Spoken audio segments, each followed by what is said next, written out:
Welcome to the Game of Faith podcast. This is your host, Reginald Easy Ward. Man, I'm extremely excited. I'm very inspired by this project, man. So I know a lot of you are probably thinking, why did you start this podcast? Like, what made you come up with this idea? Where did it come from? And what is it about? So, a little bit of backstory. Throughout 2018, I've been on a journey of purpose. You know, I've really been in isolation, trying to figure out what is it that I've been sent here to do. What is it that I'm called here to do on earth? And throughout this journey, you know, I realized that a lot of young people, we don't talk about this type of stuff. We don't have conversations about purpose. We don't have conversations about the bigger picture. And I wanted to start a platform that allowed people to come in and share their stories while me being able to share my story and share the experiences that I've been through.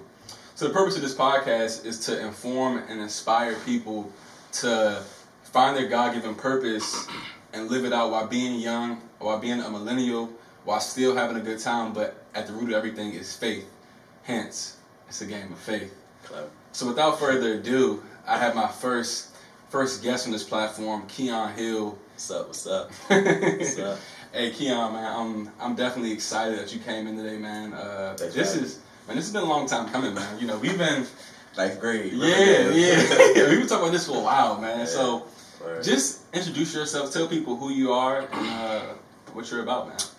My name is Keon Hill. As Easy said, I'm currently a graduate student at Howard University in my master's in school counseling. I also have my own brand, DreamBig DC, which we use to inspire others through fashion and different community events. Basically just trying to empower the community in every way that I can.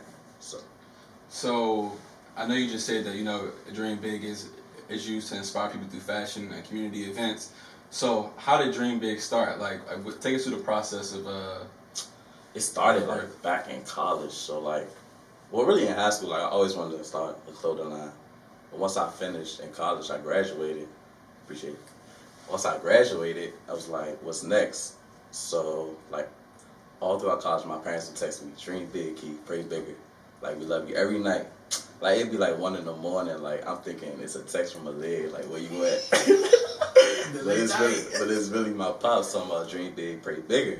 So I'm like, all right. So when I'm thinking of a time, so fast forward to when I graduate, I'm thinking of a name for my clothing line. It's dream big. I've always been hearing this. My parents been encouraging me this all throughout college. So I went to my man B. He just graduated from Wake Forest. He actually went to Brooklyn Nets. He known for basketball, but he really can draw. He did the sketch for me. Sent it to Jada Cash, who's my graphic designer now.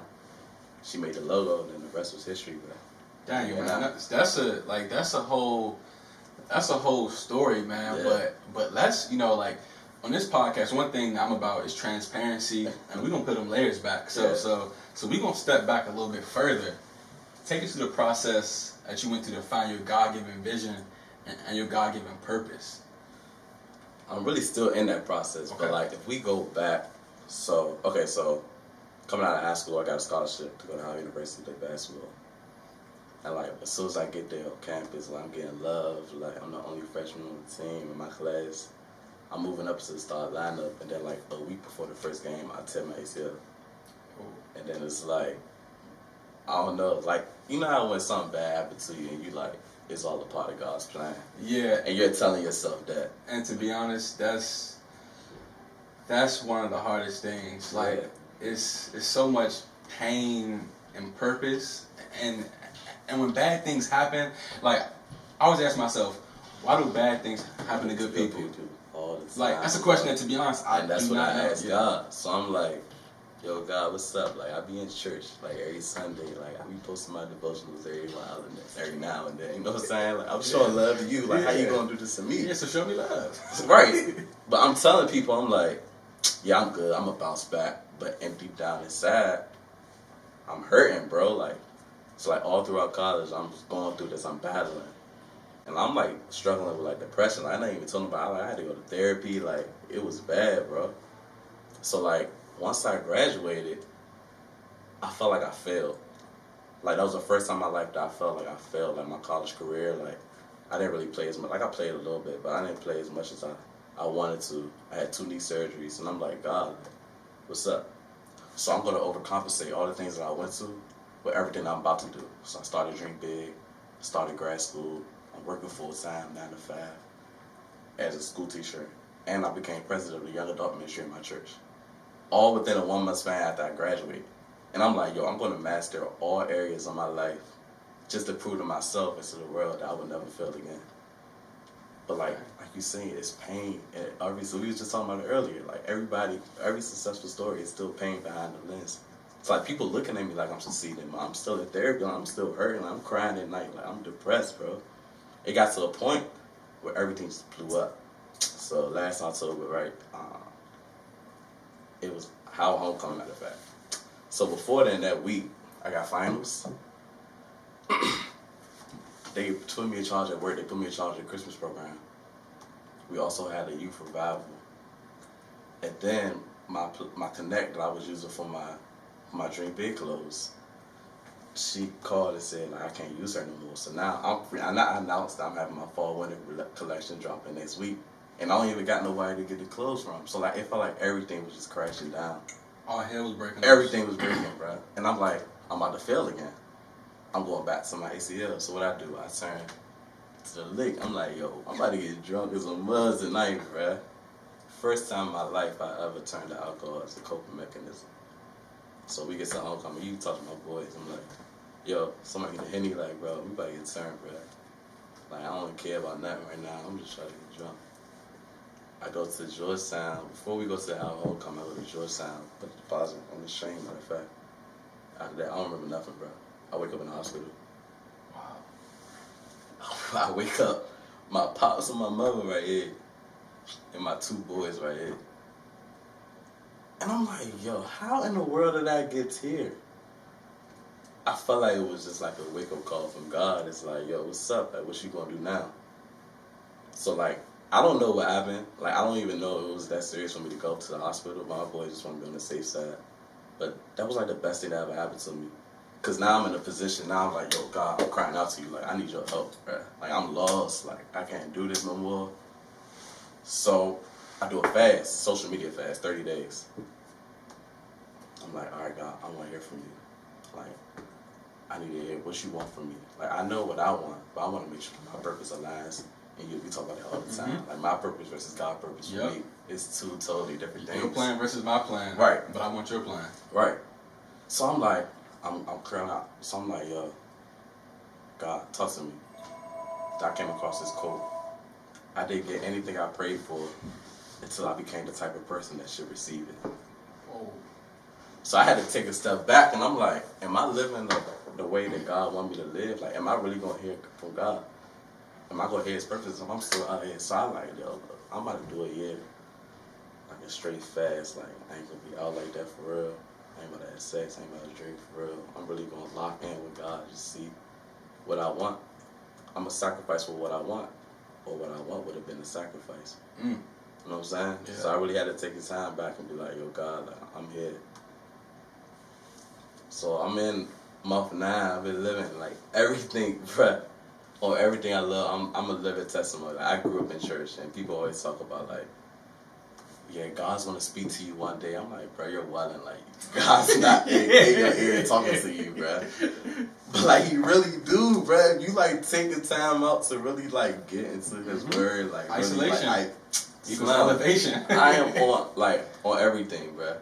Like, I'm a living testimony. Like, I used to be like one of them people, like, bro, God's not talking to you. Like, why are you saying telling me? But like, I had confirmations. Like, even the times that I did go out, people be drunk as a mug in my ear, like, yo, bro, like, I see you changing, like, I see, like, you really inspire me, like, this is what you da-da-da-da, and I'm like, all right, God, I hear you, so things just stop popping to me, like, my purpose, like, He really speaking to me, bro, like, no lie, and it just took the time out, so, like, I pray so much, I say, yo, God, I'm gonna read my devotional twice every morning, I'm gonna take an hour out of every day, no phone, no nothing, I'm really gonna meditate, try to hear from you.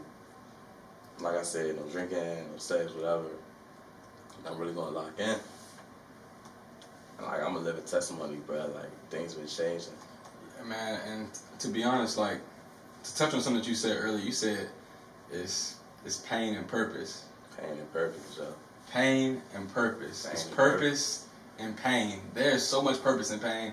And to be honest, like to share a little bit of my story, man, I'll never forget this time period. When I was trying to play college football at North Carolina A&T, my undergrad experience, man, it was beautiful outside. It was springtime, but I was so cold. Like inside, like I mean, like I slipped into that deep depression. And I remember for me, my coping mechanism was food. You know, like I picked up weight. Like I would go into the caf and eat to try to fill a void that couldn't be filled. Yeah. Like I remember going to the caf and I would be stuffed, like I physically, but because spiritually I felt that void. Yeah. I would just keep trying to eat. Eat until you fill up, and it never fills up. Yes, you can't fill it up. And then I remember, man, I would go sleep. Like I would go sleep sometime. I would leave the caf at 1 o'clock, and I would go sleep from like 1 o'clock to 8 o'clock, just so I could like not think about what I was going through, man. I'm telling you, like that season of my life, man. I mean, I'll never forget. Like that was like I said, it was beautiful outside, but I mean, inside I was cold. That's why I think this podcast is so dope, because like there's so many other people who be going through situations similar to ours, but nobody's going to talk about it. Yes. So like now that we're being here, being vulnerable, it's like, dang, Key went through that, Easy went through that. Yes. Like we didn't even know that. Like I mean, and what you just said, like that just kind of brought me to like my next point. Like people are scared. Yeah. Scared. Yeah. Like nobody wants to talk about God, and this is my theory. My theory is that you know, like I really believe that a lot of people like do believe in God. You know, like they believe like the whole nine. A lot of people grew up in church, things like that, but they're scared because it's not the cool thing to do, or it's not the hip thing to do. And my message to anyone out there listening is this: the moment you let go of like your fears of discouragement, or like people like joning on you or talking about you or laughing at you, saying, you know, that's corny, that's that, is the moment you'll feel free. Like I guarantee that. Like one thing about this walk is that it's not about perfection. It's not. I mean, I'm a living testimony. Like nothing I do is close to perfect. I still mess up every day. You're still gonna mess up every day. Right. But I mean, but just like working out, you're working towards something. Even when you think you've achieved your perceived destination, you're working towards something all the time. Right. All the time. So I mean, that's how I was. Because even when I was saying like I had to stop drinking, I having sex and stuff, like that's perceived as, oh, he judging. Like I'm like, nah, bro. I really had to do that for me. Like even though like people living their life, we're all young. Like we gonna do what we gonna do. Yes. Like I'm not gonna sit here and say I'm never gonna have sex ever again. Like I'm just not gonna say it. Yeah. But we're gonna make mistakes, like you said. Yeah. It's all a part of the journey. But as long as we in this journey and we moving towards one purpose goal, one strict goal, and that's walking in our purpose that God has for us, we good. But we gotta really align. Like what does God want from us, and we gotta put ourselves in position to hear from Him. Yeah, I mean, and that's and to be honest, like I don't think people understand like the power of like isolation. Yeah. Like so talk about like when you were isolated, like how you really heard from God. You know, like I know you just shared like the story, but like talk about like how, I mean, people always say isolation equals elevation, but like talk a little bit like more about that one. Yeah, like that's funny you said that. Like once you isolate yourself, you'll start hearing from God through so many different signs. Like you'll be on TV, different people, and a commercial just come on, and it's like walking your purpose. I'm like, God, shut up, fool. I hear you, but like you gonna be like that, like you know what I'm saying? You'll be at a random restaurant, and somebody be like, I heard about you. Like I love what you're doing. Keep doing your thing. Keep God first. Something like that. You know what I'm saying? Just random stuff. When you isolate yourself and you put yourself in position to hear from God, I'm telling you, young. Living testimony. You hear like Keon Hill. I'm telling you for real. I mean, like 2018 for me, man. Like this has truly been a year of like strict isolation. Like I mean, I've been really like diving deeper into the Word, trying to get closer with God. And like, man, it's been times when I'll be honest, I'll be transparent. When I felt like I was intoxicated, I was drunk, and I could hear from God. Like I'm talking about like I remember you told me that before though. Like I would hear that voice in my head saying, you know, like you don't belong here. Like this is not you.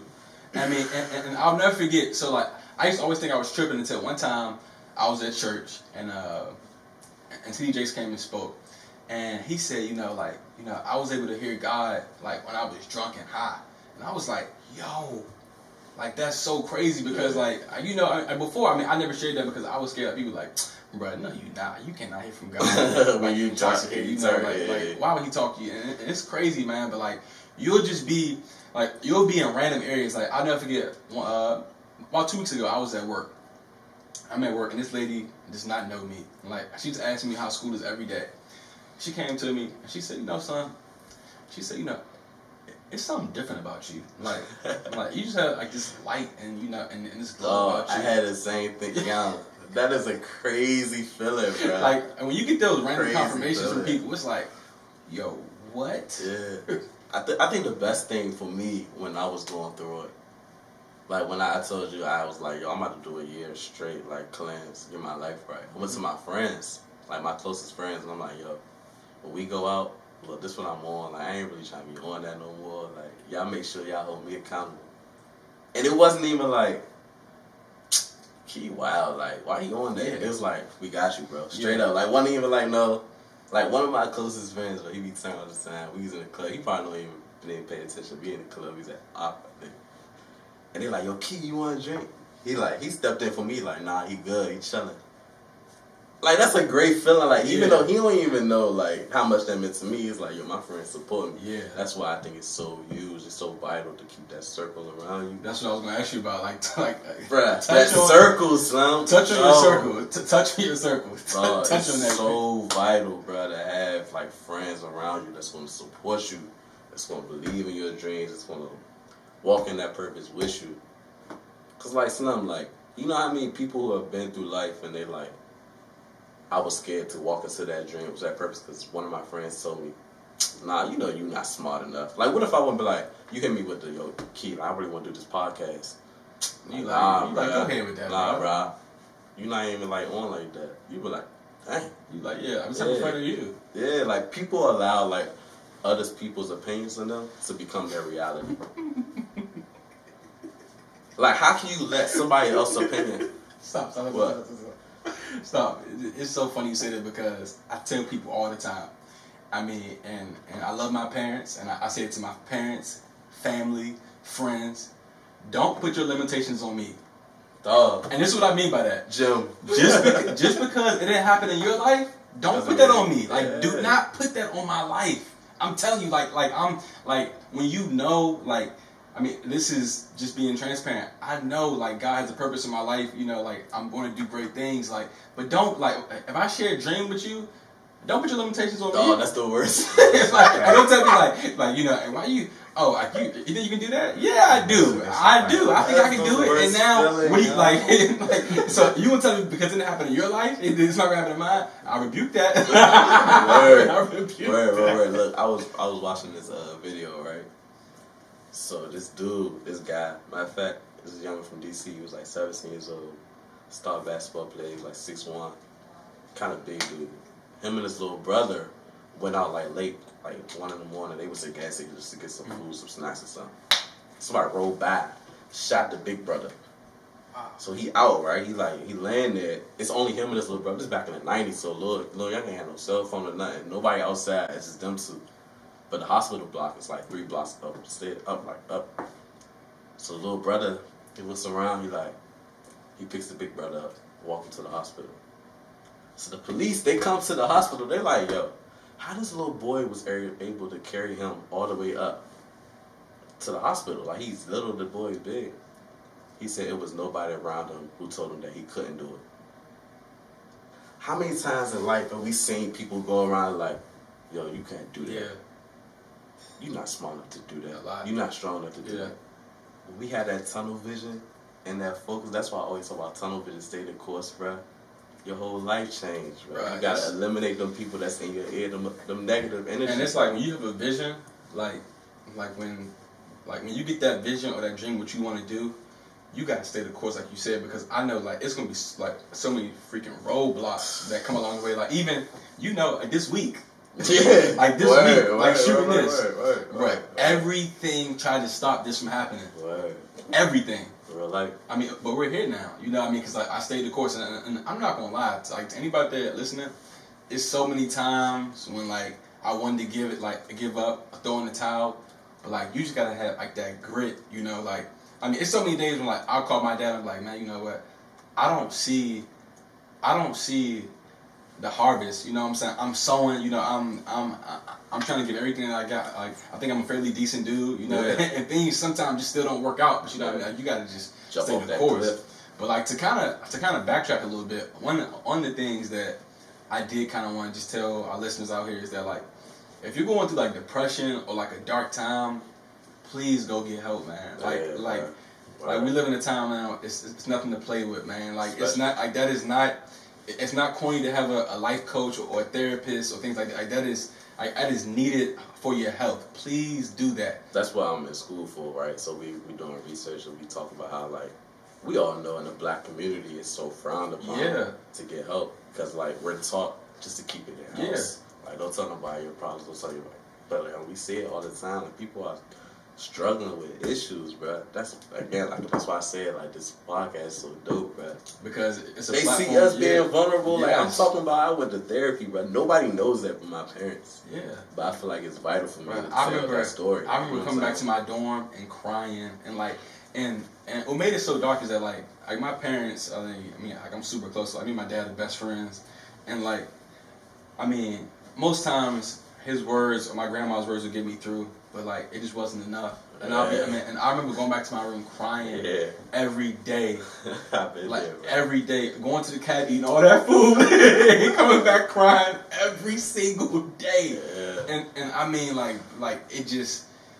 it was such a dark time, man. Like and I'm telling you, like I mean, and I'll be honest, I didn't go get help, but I should have gotten help during that time period because it was such a low place. But imagine how many else, if me and you sitting right here, we both talking about. Imagine how many other people. A lot. And we see it, but you know what they turn to, bro? Alcohol, bro. It's like the biggest thing, bro. I be telling like, it's hard for me to like, cause I don't want to tell my like people that I know like, cause I was there, but like, I used to be lit all the time. Yeah. But like, alcohol is a depressant. Like it's not the right coping mechanism for people. Like people.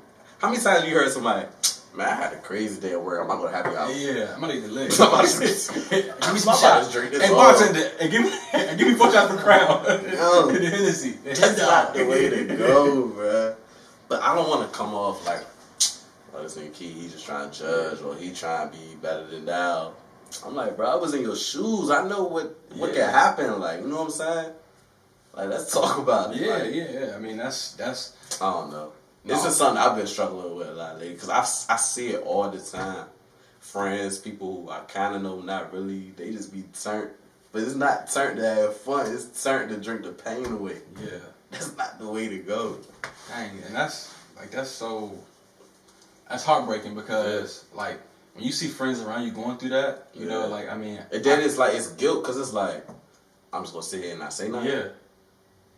I'm just gonna let my man but then it's like I don't want to be too on top of them. Like I'm their father now. Like they still grown adults, so it's like it's a hard balance to go between. Hopefully, you know, I pray to God that I still get some guys. Cause like I said, but I used to turn on the time. Like so, it's not like I'm just sitting here judging them. Like I've been in your shoes, bro. I just know how I get in. Yeah. So kind of switching lanes a little bit. I kind of want to fast forward. I mean, I definitely felt the need. I could touch on the mental health and depression piece, but kind of moving forward, like how have you navigated through life thus far while loving God, but also pursuing your purpose and doing it in a way such a person like I mean, you do who has swag, you know, you're cool and things like that. And you're well known, like so, like how, but like how have you navigated? Humble, hungry. How have you navigated through life while doing that? I think it was easy for me because, like, anybody who knows me, my pops is a pastor. Okay. So, like, everybody that knows, like, I've always, like, shouted him out. Like, anybody been in my house, they know him. Like, he one of them down-to-earth pastors. Like, he rocked the G-Star jeans on the third Sunday. You know what I'm saying? He shut it. But, like, so it was easy for me because I embraced him. I never ran away from it. He always, like, yo, Key, you got to be the light. You got to be the one that's, like, repping for God, but still like the fly youngin', like you know what I'm saying? Like you gotta do that because it's a need for that, bro. Who we got Like, who do we have to look up to in this family that's an advocate for God? I'm not even talking about the person that go on the BT Awards. Thank God for everything. Like, I'm talking about the one who actually, like, living. You know what I'm saying? Yeah. We got Kurt Franklin. That's my man. He not even that fly for real, though. So it's like, bro, who we got for real? You know what I'm saying? That's why we gotta be the light. Yeah. I mean, and that's and that's another thing that I want to kind of like dispel. Like, for anybody out there that's listening, I mean, it just goes to me as well. Like, don't be afraid, man. Like, step out there. Like, if you have that belief and you know, like, God is calling you to, like, bigger and better things, man, like, go for it. Like, I mean, whatever your vision is. Like, I mean, if your vision is to, like, be, like, a CEO of a company, I mean, go for that. If your vision is, like, going to film, go for that, man. Like, one thing about me is that, like, I'm really big on seeing everybody that I'm connected to win. Like, I'm talking about, like, more than just friends. Like, everybody that I know, I want you to win. You know, like what type of person has hate in their heart that, you know, like, I want this person to win. You know, I want you to. You'll be surprised. Yeah, I mean, I do. Nah, I know, but I'm just saying, like, me personally, like, of course, I like, of course. Like, that's not your personality. Yeah, it's not. Yeah. Like, I like seeing people around me win and succeed and just be the best person that they can be, man. Word. Yeah, and that's definitely good to talk about. But so, what's your advice to anyone that's out there feeling like they're stuck? Like, they're kind of like in a crossroads. Like, you know, it's like they don't really know what they want to do or what their God-given purpose is. But like they know it's something. They don't know what it is. Like, what's your advice to that person? First, you need to put yourself in a position to hear from God, bro. Like, I hate to say, like, go back. Like, I don't want to use my story, like, all the time because everybody's story is different and everybody's experience. But I'm telling you, like, once I put myself aside and was like, yo, God, I want to hear from you. Like, I put everything away. Like Jonathan McReynolds, he has a song on his track, on this album, talk about make room. Like, bro, we really got to make room for him. Like, that means I got to take out social media. I got to, like, you know, put the girls aside. I got to put whatever I really need to hit. Yo, God, what do you want from me? Like, what is my purpose? You know what I'm saying? And once you put that time aside to really, like, hear from him, then you start aligning, like, what exactly makes you happy or what makes you passionate in life. Like, it's some things that, like, I wake up, like, for example, like, I love basketball. Basketball, like, made me happy. But it got to a point where it was just like, bro, when I went through all that stuff, I'm like, I ain't trying to do this no more. When I got that text that somebody like, yo, your event changed my life, that's bigger than any 3-point shot I ever made, bro. That's like passion right there. That's like, yo, like, I'm on purpose. You know what I'm saying? Yeah. So like once you sit down and really align what makes you passionate, make room for God, and really like make room for real, I think it'll come to you, bro. And everybody's like stuck in that. Like, and another thing too is like, don't get so down on yourself when you don't feel like you don't have it all figured out right now. Like, I know it sounds so cliche, but like we be scrolling on Instagram, we see somebody 22, they on a yacht getting millions, and we like. But I mean, like one of the. And we looking at them hating like, bro, why God, why you ain't get that for me? And then I can take it a little bit deeper, you know, because like I said, we're gonna put them layers back on the show. So, Wise versus Mr. Sam. Mr. Sam is a living legend, but listen, Mr. Sam always told us. Shout out Mr. Sam, man. Yeah, he's a cameraman. Shout out Mr. Sam for real. You're always evolving. You're never going to come to a point where like you've arrived. Like even like the people that you think are most successful are always growing and evolving. Okay. So you're never going to come to a point where like, and for me personally, I thought that I was going to come to a point at like 23, like, you know what, I got it all figured out. You know, I'm going to have a girl, I'm going to do this, I'm going to have a 6-figure job, driving a car, and then reality hit. Boop, boop, boop, stop! And it's like, no, easy, you don't, and you won't. And you won't. You're always going to be evolving, and you're always going to be growing. So, I mean, that's key. But when you talked about your event and how you had passion from your event, talk about some of the challenges that you face with Dream Big. Like some of the barriers. So you said, you know, earlier about the women, but like talk about some other stuff that you faced. Luckily for me, like when people first start off, all right, so when I first started off, all right, I graduated in May. I had everything lined up in June. I went to my pops, my mom, sat him down like, yo, I'm about to start a clothing line. My pops like, yo, kid, like, You don't really need to do that. You need to do back.